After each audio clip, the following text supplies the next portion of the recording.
Chers amis de Jésus, que peut bien signifier la réplique de notre Seigneur adressée aux disciples des pharisiens et aux partisans d'Hérode? Rendez donc à César ce qui est à César et à Dieu ce qui est à Dieu. La réplique de notre Seigneur Jésus-Christ est devenue un beau proverbe au point qu'elle fait partie des dictons populaires des différents dictionnaires. Pourtant, nous la comprenons souvent mal, comme si Jésus prenait simplement parti pour la séparation de l'Église et de l'État, en accordant une sorte d'autonomie totale au pouvoir politique, ou à l'opposé, comme si Jésus demandait à ses disciples de ne pas prendre parti dans les affaires temporelles. Et il nous faut donc essayer de comprendre toute la pensée de Jésus appliquée à notre époque. Premièrement, Jésus dit « Rendez donc à César ce qui est à César ». Dans la perspective de tout l'Ancien Testament, tout pouvoir vient de Dieu. Et nous avons même écouté dans la première lecture de ce jour qu'un roi païen comme Cyrus avait été oint par Dieu pour l'œuvre divine sans connaître Dieu. Il ne connaissait pas Dieu. Cette expression revient 2 fois dans la première lecture. Et saint Paul aux Romains, chapitre 13 et versets 1 à 7, applique ce même principe, demandant aux premiers chrétiens de se soumettre aux autorités civiles. Effectivement, nul ne peut fier des solidarités sociales et civiques, et ce serait très mal interpréter l'Évangile que de vouloir couper la vie humaine en tranches séparées, comme si les chrétiens et l'Église pouvaient ignorer la politique, comme si la religion devait s'enfermer dans les églises et ne pas influencer sur la rue, la cité, les affaires, la famille, les lois, l'impôt, etc. Il est vrai que Jésus a constamment refusé de jouer le rôle de messie socio-politique qu'on voulait lui faire jouer. C'est le sens de sa fuite dans la prière quand on veut le faire roi après la multiplication des pains, au chapitre 6 de l'évangile de Jean, versets 14 à 15.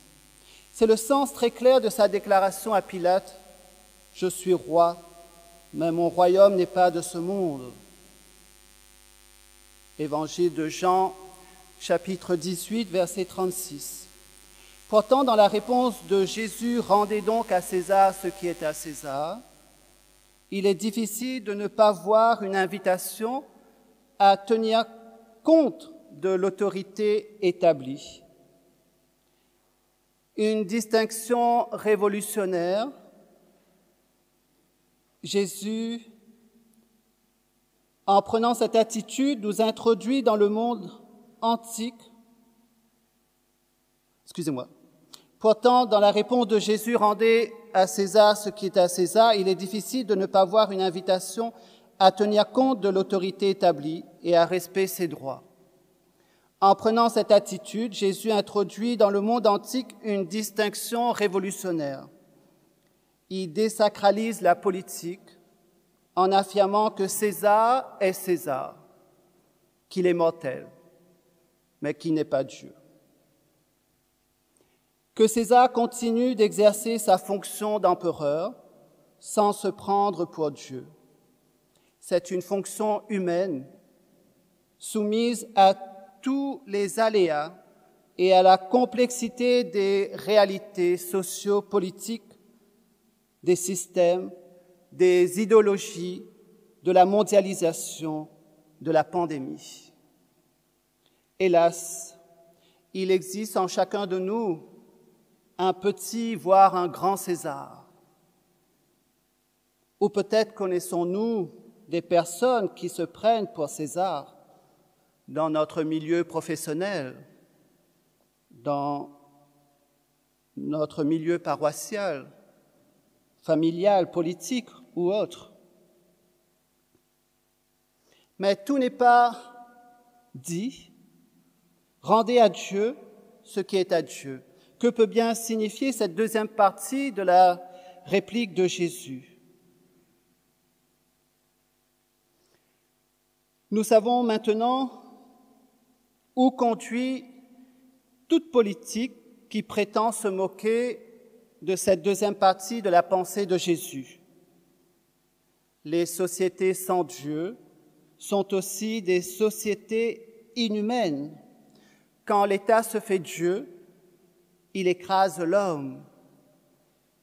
Nous le voyons dans le monde, en Europe, avec les lois idéologiques votées. César lui-même doit donc se soumettre à Dieu et rendre à Dieu ce qui lui appartient. Il est très significatif que Jésus met en valeur nos devoirs envers Dieu, alors qu'on ne lui posait pas cette question, mais seulement une question temporelle. Est-il permis, oui ou non, de payer l'impôt à l'empereur? Rendez à Dieu ce qui est à Dieu, c'est-à-dire rendez à Dieu ce qui est à lui. Toute la vie de Jésus n'a cessé de nous crier cela. La politique, si importante soit-elle, puisqu'elle est l'art du bien commun, n'est pas le tout de l'homme, n'est pas la part la plus essentielle de l'homme. L'homme ne vit pas seulement de pain, ni de marché public, ni de production, ni d'efficacité. Créé à l'image de Dieu, à l'effigie de Dieu, l'homme a pour destin de partager la vie même de Dieu. L'homme a été créé pour voir Dieu face à face, pour vivre la vie divine, pour être saint. Voilà la vocation première de tous les hommes, sans exception. Alors si César a pu imprimer son image sur les pièces de monnaie, qu'il faut donc lui rendre, à combien plus forte raison la personne humaine marquée à l'effigie de Dieu dès sa conception doit-elle se rendre tout entière à Dieu, doit rendre un culte à Dieu. Cette effigie que personne ne pourra nous enlever, même nos péchés. Mais par contre, nos péchés peuvent abîmer cette effigie de Dieu dans nos cœurs, dans nos âmes. Alors l'homme mérite un respect absolu parce que sa dignité est divine. Ainsi, Jésus ne s'est pas laissé prendre au piège qu'on lui tendait. Une fois de plus, Jésus nous a révélé son secret et sa mission. Instaurer le règne de Dieu dans nos cœurs et par le fait même, révéler la plus grande dimension de l'homme. Mais en fait, est-ce que je rends à César ce qui est à César? Est-ce que je prends au sérieux la dimension politique de ma vie? Et aussi, est-ce que je rends à Dieu ce qui est à Dieu? Est-ce que ma vie est tout entièrement donnée à Dieu? Est-ce que ma vie est entièrement orientée vers Dieu? Alors, chers frères et sœurs en Christ, contemplons ensemble celle qui a laissé l'effigie de Dieu imprégner toute son existence, l'Immaculée. Elle n'a cessé de rendre à Dieu un culte en ajustant sa volonté à la volonté divine, en lui offrant chaque jour, dans les joies comme dans les peines, sa vie pour la gloire du Père. Alors demandons à la Vierge Marie, en ce mois du Rosaire, de nous aider à prendre au sérieux la dimension politique de notre vie et de nous aider à remettre à chaque Eucharistie et à chaque moment de prière toute notre vie à Dieu pour sa gloire et pour le salut des âmes. Amen.